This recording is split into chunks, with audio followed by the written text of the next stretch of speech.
Assalamualaikum warahmatullahi wabarakatuh. Bismillahirrahmanirrahim.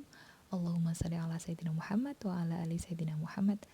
Hai kalian semua pendengar podcast Pustaka.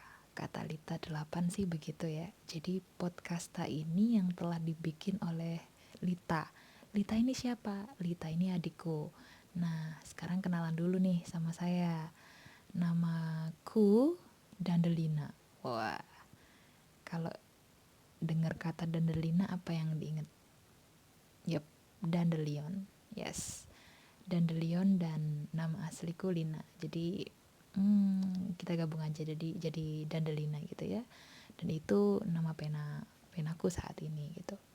Oke, sebenarnya saya nggak pernah kepikiran yang namanya bikin podcast seperti ini gitu. Tapi si adik ini, si Lita, meminta saya untuk mencoba membuat podcast untuk bisa di-upload di tempatnya dia gitu. Nah, kita mau bikin podcast tentang apa sih gitu. Ternyata si Lita ini maunya konsentrasinya ada di review buku. Tapi si Lita ini mau review buku-buku umum gitu ya, yang mungkin ya buku-buku yang udah dibaca dia gitulah. Dan mungkin tentang improvement atau mungkin hal-hal lain yang berbau tentang pengetahuan dan dia kurang suka gitu. Kalau di perkenalan sebelumnya itu dia kurang suka dengan novel. Nah, beda banget nih dengan saya. Kebetulan di sini saya tuh suka banget yang namanya baca novel. Kenapa? Sebenarnya kalau Lita bilang dari belajar diksi dari novel atau membaca novel itu hanya untuk memperkaya diksinya, menurutku nggak 100% benar sih gitu. Karena kalau aku sendiri bisa merasakan manfaat membaca novel itu sangat banyak.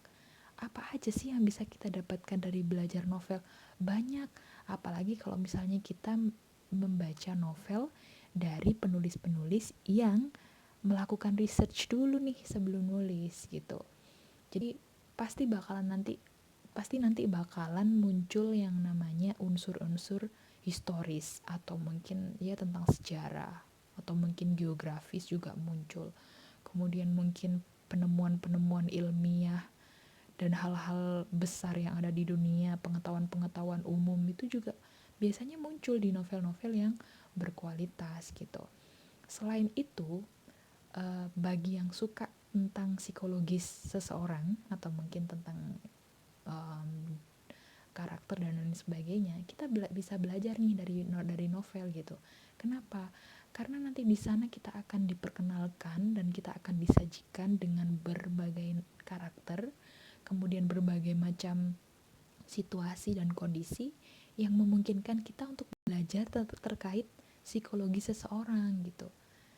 Lalu apalagi? Nanti dari novel itu, dari cerita-cerita yang disajikan, kita juga bisa belajar bagaimana kalau misalnya kita ada di posisi seperti itu. Bagaimana kita menyikapi hal-hal yang yang berkaitan dengan kehidupan kita sehari-hari. Karena novel tidak jauh beda dengan kehidupan kita sehari-hari gitu. Apalagi kadang pernah gak sih kalau kalian baca novel terus kemudian kalian merasa bahwa novel ini gue banget gitu. Kenapa? Karena cerita-ceritanya itu mirip sekali dengan cerita-cerita yang ada dalam kehidupan kalian. That's why saya suka sekali baca novel, karena dari sana saya belajar banyak hal gitu tentang terutama tentang bagaimana menyikapi tentang kehidupan gitu. Nah, dari podcast ini nanti si Lita akan bahas terkait buku-buku atau mereview buku-buku selain novel. Nah, saya mungkin akan concern di bagian novelnya sehingga kita nanti saling melengkapi gitu ya. Mungkin itu dulu perkenalan dari saya. Mudah-mudahan nanti kita bisa ketemu dengan saya lagi, tentunya dengan review novel-novel yang telah saya baca gitu ya. Sampai ketemu di podcast selanjutnya. Dadah. Assalamualaikum warahmatullahi wabarakatuh.